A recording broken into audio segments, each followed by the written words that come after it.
to join us, to interject. And I would like to share with you a little something that I discovered while I was reading Emanuel Swedenborg's Divine Love and Wisdom. And he published this, well, perhaps maybe not he, but someone published this in 1890. And I'm not going to read what he wrote. I'm going to paraphrase it, so it might be a little easier to understand. We have the capacity to nurture and the ability to choose to nurture.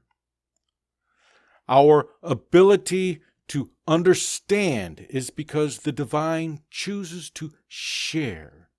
And our ability to choose is because we are nurtured by the divine. And while those who choose not to nurture, their capacity to nurture is not lessened. It is our ability to nurture and our ability to choose to nurture that define us. For without this, we do not truly exist. And Emanuel Swedenborg uses the word love. And I prefer to I don't know if qualify would be the proper term, but I choose to connect it with nurture because that is an expression that all of us can relate to and can understand. And that is what he is referring to here. When we nurture others, when we choose to nurture, we are reflecting that image of the divine. I will thank you for allowing me to share that little bit with you. And now I would like to introduce our Reverend Thomas Jansen. He will fill us with nuggets of wisdom.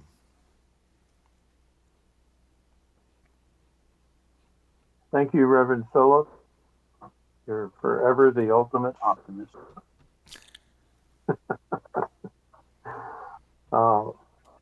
Divine Creator, Father, Mother God, we come before you once again with open hearts and open minds, seeking thy divine wisdom and guidance in our lives. May that which comes through your speaker this day be for the highest and the best good of each one hearing this message. Amen and amen. And good morning again, everyone. I was inspired to use one of the workbook lessons from A Course in Miracles as the centerpiece of our discussion today. And I will begin with some of that. And this is lesson 184. The title is The Name of God is My Inheritance. Some of the language in the Course in Miracles can be a little hard to follow, but it's one of the many ways of describing a indescribable truth, I guess. You live by symbols. You have made up names for everything you see. Each one becomes a separate entity, identified by its own name. By this you carve it out of unity. By this you designate its special attributes and set it off from other things by emphasizing space surrounding it. The space you lay between all things to which you give a different name. All happenings in terms of place and time. All bodies which are greeted by a name. The space you see as setting off all things from one another is the means by which the world's perception is achieved. You see something where nothing is, and see as well nothing where there is unity, a space between all things and you. Thus do you think that you have given life in separation. By this split, you think you are established as a unity which functions with an independent will. What are these names by which the world becomes a series of discrete events, of things ununified, of bodies kept apart and holding bits of mind as separate awarenesses? You gave these names to them, establishing perception as you wish to have perception be. The nameless things were given names, and thus reality was given them as well. For what is named is given meaning, and will then be seen as meaningful, a cause of true effect, which consequence inherent in itself. This is the way reality is made by partial vision, purposefully set against the given truth. Its enemy is wholeness. It conceives of little things and looks upon them, and a lack of space, a sense of unity or vision that sees differently become the threats which it must overcome, conflict with, and deny.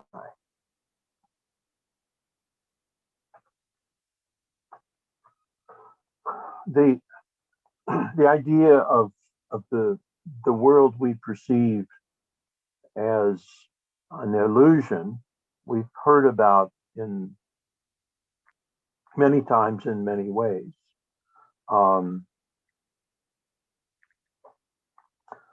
Science substantiates that, gives us good reason to see that that is true, but it's still pretty darn hard to wrap your mind around. This experience that we have, this physical experience, is pretty darn real. Science tells us that over 99% of the of an atom is actually empty space. One of the ways we can envision that is thinking of the solar system, the sun with the planets. And, if you look at that as a whole, it's mostly empty space. You have nine spheres orbiting around the center object, but vast amounts of space in between. And if we could see an atom, that would look much the same, over 99% of that. They say that if you took all of the empty space out of your human being, you're going to be about the size of a sugar cube. And that what that means is that if you took all 7.6 billion people on this planet and took all of the space away, they would fit into a room in your house. That's a pretty mind-boggling thing to consider. Science also talks about the idea that as they calculate the orbits of things and the expansions and etc., because everything seems to submit to the laws, physical laws that were put in place at the time of creation, and that the only way that the math works out is that 95% approximately we can't see. We can't directly measure in any way. It's unseen. It's not knowable by any of the means that we currently have.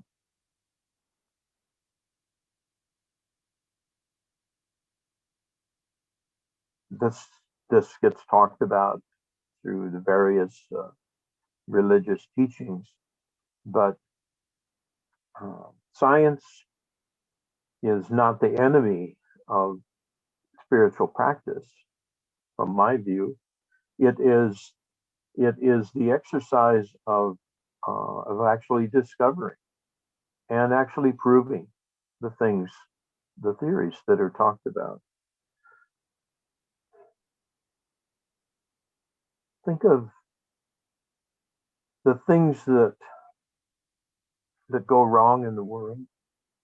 Think of the mistakes, what we will judge as mistakes when we have somehow harmed another person. For most of us, that's not intentional, but it happens. But the reason, the ultimate reason behind that is the separation, is the idea that we are not unified, we are not one. We cannot see each other as part of the same whole. It's the only way through this separation is the only way that we can harm another, intentionally or not. And ultimately, that's the journey that we're on.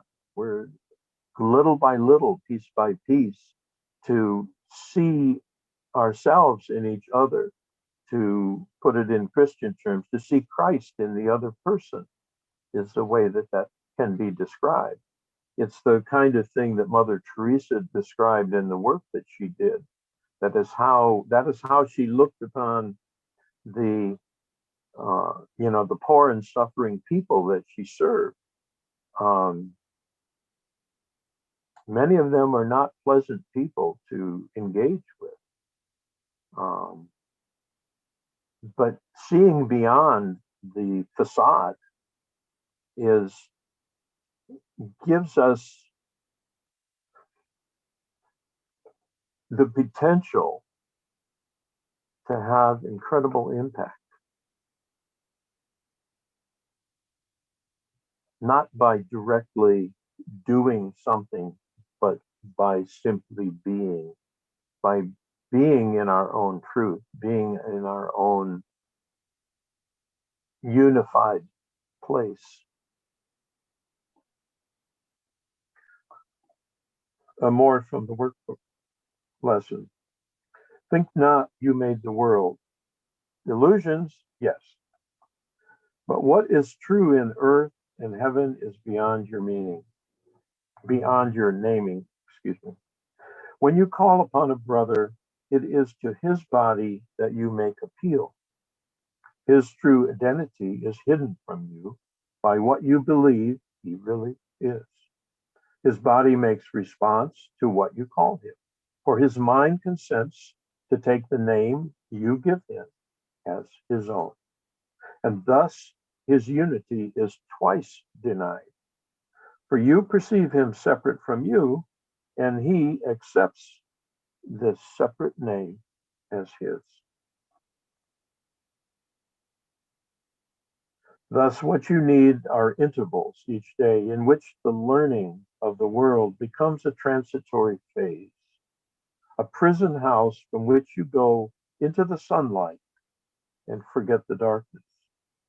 Here you understand the word, the name which God has given you, the one identity which all things share, the one acknowledgement of what is true, and then step back to dark.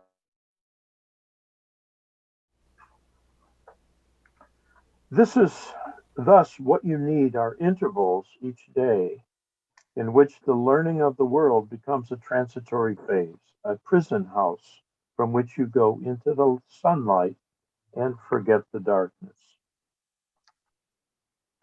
Here you understand the word, the name which God has given you, the one identity which all things share, the one acknowledgement of what is true, and then step back to darkness, not because you think it real, but only to proclaim its unreality in terms which still have meaning in the world that darkness rules. Use all the little names and symbols which delineate the world of darkness, yet accept them not as your reality. The Holy Spirit uses all of them, but he does not forget creation has one name, one meaning, and a single source, which unifies all things within itself. Use all the names the world bestows on them, but for convenience. Yet do not forget they share the name of God along with you. And for me, that makes this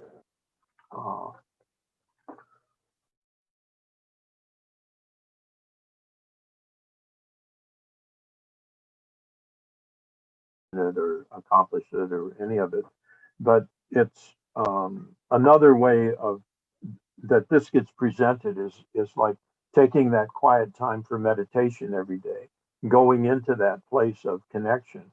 And in that place is where we reestablish this unity, this oneness, where we step outside of the illusion of reality that we must walk through to have this experience.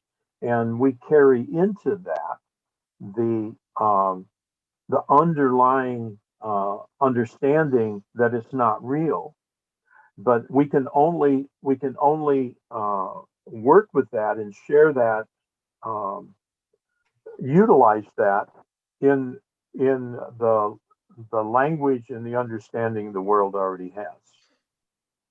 So that's what that says to me. It's walking in that place of beginning to see the unity, the oneness of everything, but while while walking in the illusion, if that makes any sense at all. And please, I'd like to hear your thoughts.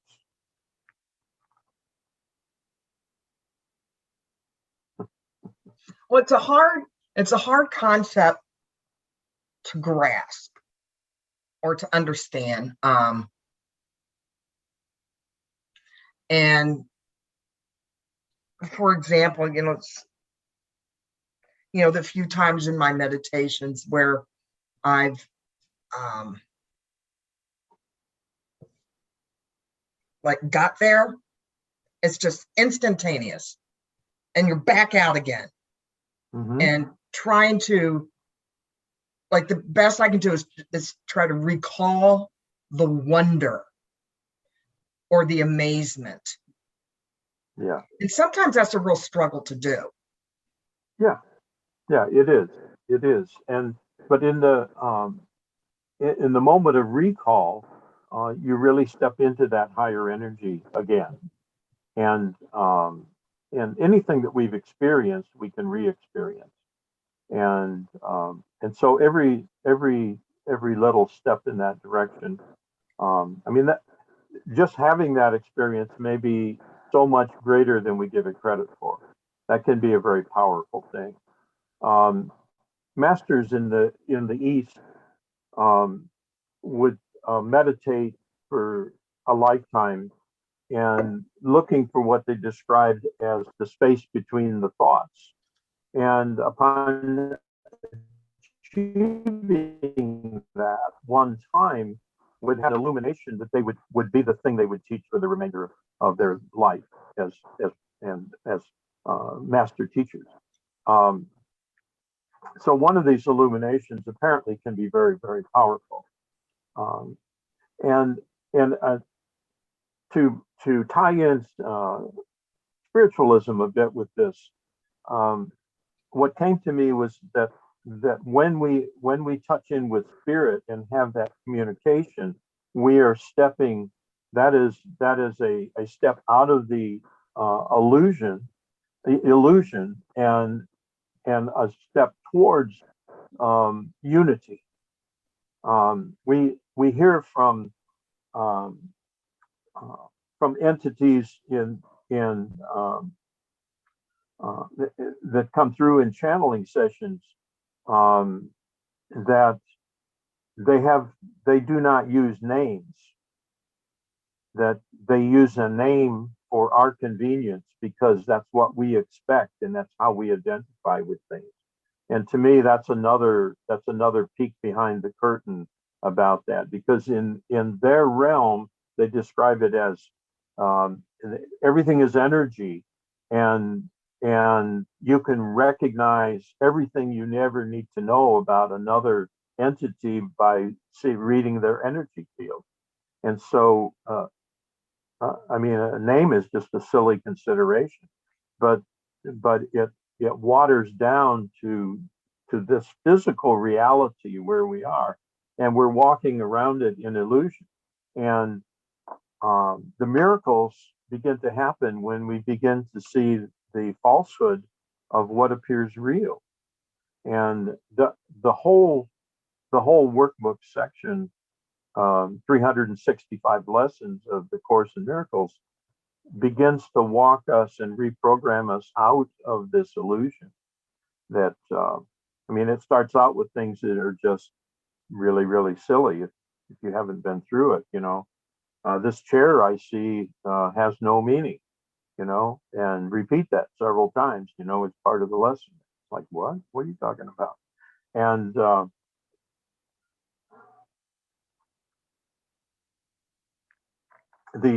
in the workshop and at the convention, I described it as us and them. That there is no them, there's only us. And that's another way of approaching this whole idea that that we are all part of the same creation. We're all an aspect of the same creator, and that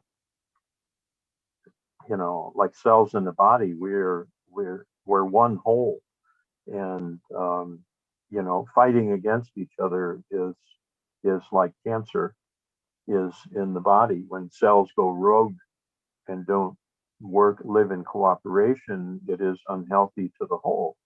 And the things that human beings do that is so destructive to the planet, to other living things, to any living thing, to other human beings, requires them to be labeled as a them, to let go of the concept of us.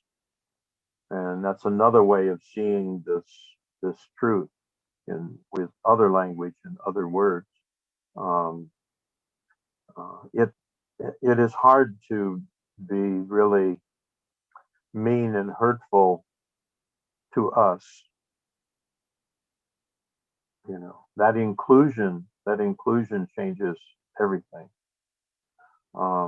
It's not a concept easily grasped or instantly grasped, but it's something that we make steps towards.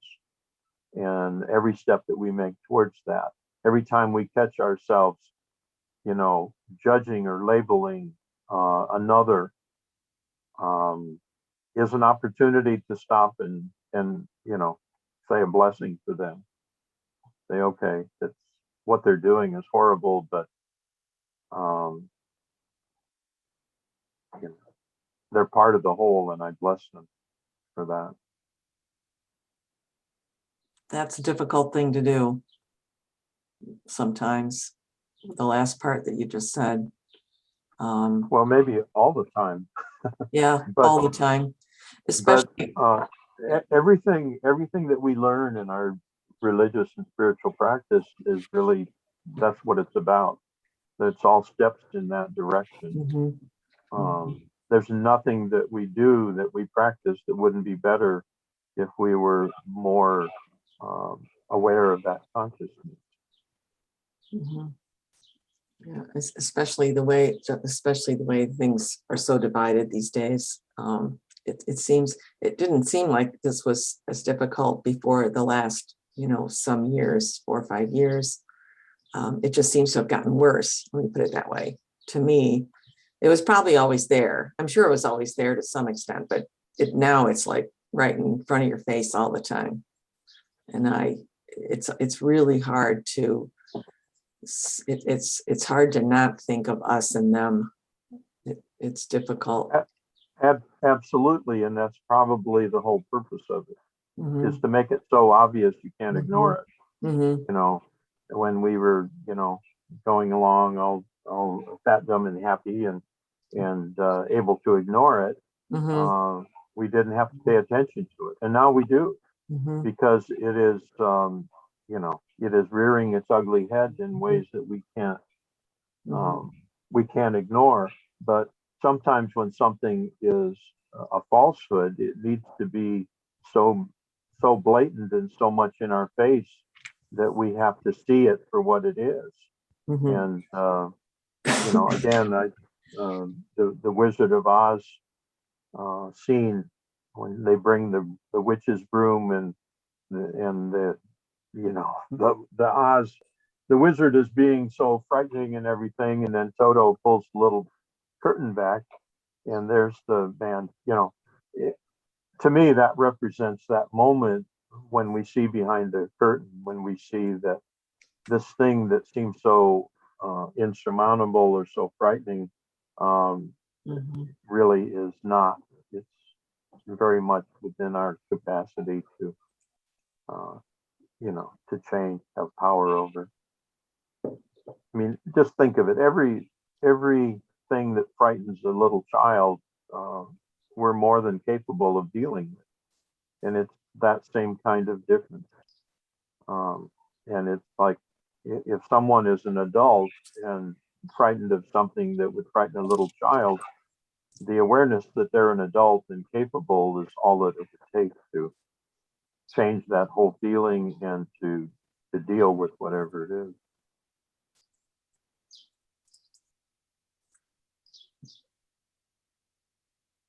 Mm.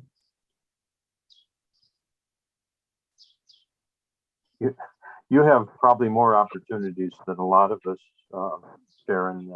Working retail, you have a lot of opportunities for all kinds of personalities Mhm. right before you, and Yeah, being able to see past uh, the barbs and the rudeness and whatever else, yeah, yeah. is it may be hard, but actually it may be easier once you can do that than it is to be have to react to it.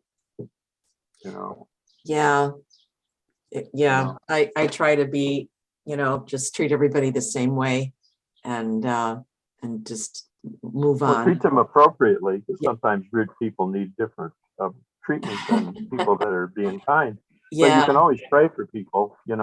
Just say "bless you, sister" or "bless you, Mhm, brother" is mhm, is what I will use in moments when I catch myself like that. mhm, And it doesn't have to be complicated.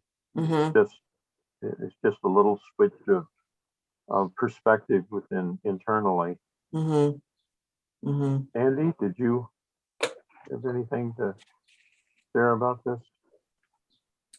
It's a very timely message and something that, with everything going on right now and, seemingly so insurmountable, that it's a very timely message and a very good, I wrote a lot down because it's easy to lose one's perspective when when hate just seems everywhere. So it really is um, um, it's perfect. I mean, it's just it's a perfect message that you're giving us today. And good tips because I don't know. I never used to feel like I saw a lot of negativity, but I feel like I see it everywhere now. So it's really good. It just seems to be coming from all sources. So it's great to just say, bless you, brother, bless you, sister. It's really good. Um, and um, um, the aspect of the same creator, and that inclusion is really um, a good premise to keep in the back of your mind because we probably need to draw on it a lot these days in our interactions with others. So it's a really good thing to keep in the back of one's mind because it's easy to get overwhelmed with all that's I going had a on. discussion with my brother um, the other day, and And something came up, and he said, "Well, that's the devil at work in the world." And I had to respond with, "Well, I don't believe in the devil." And he said, "What? You don't believe in the devil?" And so we had a little conversation. And it occurs to me that that this that old concept of what I call the boogeyman, Mhm. the scapegoat, um, has been at the center point of, as long as you can label something of the devil, then that justifies all kinds of devilish things for Inhumanity.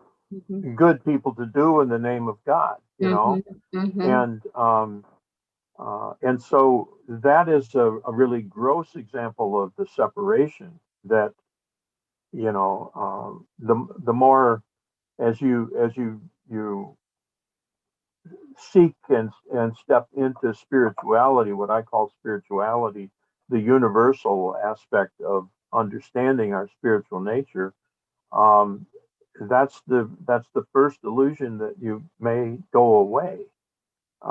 And now we're at another level where we have to apply the same differences on an individual basis as we see people, as we interact with people in our lives that are, not perhaps not acting kindly, or they're acting out in a way of doing something that we find abhorrent.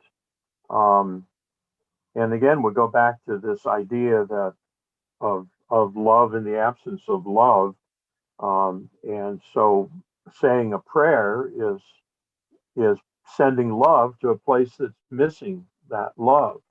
Mhm. Um, I like the connection Reverend Philip uh, keeps making with nurturing as being almost more representative of what the energy of love is all about.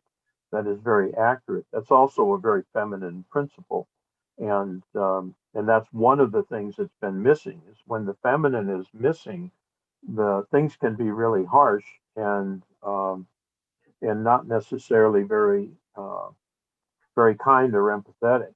Law and order can be, blind justice can be very harsh, very difficult.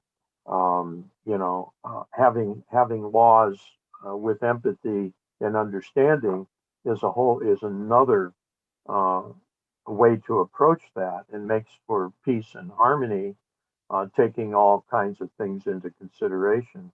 But but our prayer should be nurturing when we send that to another one. That's the energy behind it. Um, I see you, I bless you, I wish you well in your journey. Is the kind of energy that we express with that. Um, it's not our place to engage with every human being on the planet, uh, but we can certainly bless every human being on the planet. When I see the homeless guy on the corner with the sign, um, I had experiences that led me to believe that these are some of the more advanced souls coming here, having a tougher experience than you and I might be ready for. And that allowed me to not judge them in a way that I had been, unconsciously judging them. And so I always send a prayer to when I see someone like that. I'm not going to second guess why they're in that situation. I just know that they are. And if I am to engage and assist in some way, then I will be led to do that. And so that interconnection that our meditations lead us to, that same intuition should guide us through the moments of our day, and we know when to engage more, and when to just simply bless someone and be on your way. Because ultimately, I feel it's the energy, the place where our energy uh, is the most important thing we can contribute. Day to day. as we go through our day, what are we contributing energetically? And I feel it's really powerful to go to the grocery store, being in a place of peace and harmony, and feeling uh,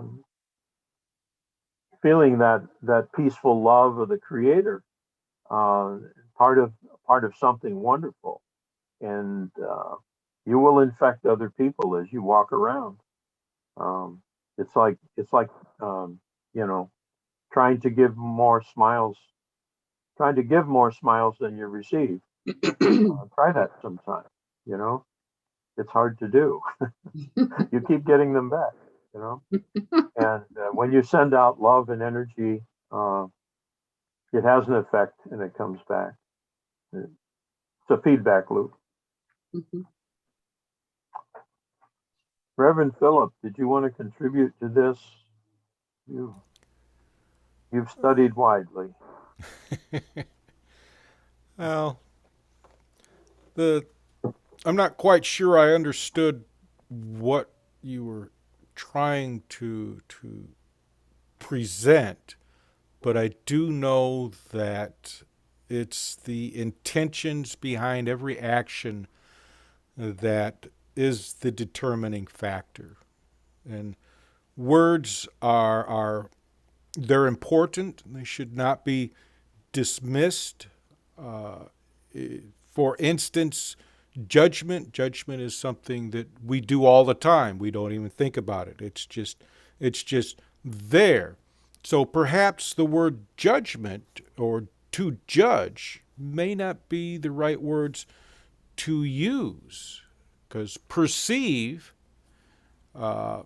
presents the same idea but in a light that's completely different, Yeah, because to judge implies a decision, whereas to perceive implies understanding or yeah, to see. So there's a lot of different things with that we can use. And I know we're getting long, so I'll let you wrap things up for us, Reverend Thomas. all right. Thank you. Thank you for that. I'll close with a prayer at the end of this lesson. Father, our name is yours. In it, we are united with all living things. And you, who are their one creator, what we made and call by many different names is but a shadow we have tried to cast across your own reality. And we are glad and thankful we were wrong. All our mistakes we give to you, that we may be absolved from all effects our errors seem to have. And we accept the truth you give in place of every one of them. Your name is our salvation and escape from what we made. Your name unites us in the oneness, which is our inheritance and peace. Amen. And I thank you for your listening and your participation. Thank you, Reverend Philip. Thank you, Reverend Thomas. Nice presentation.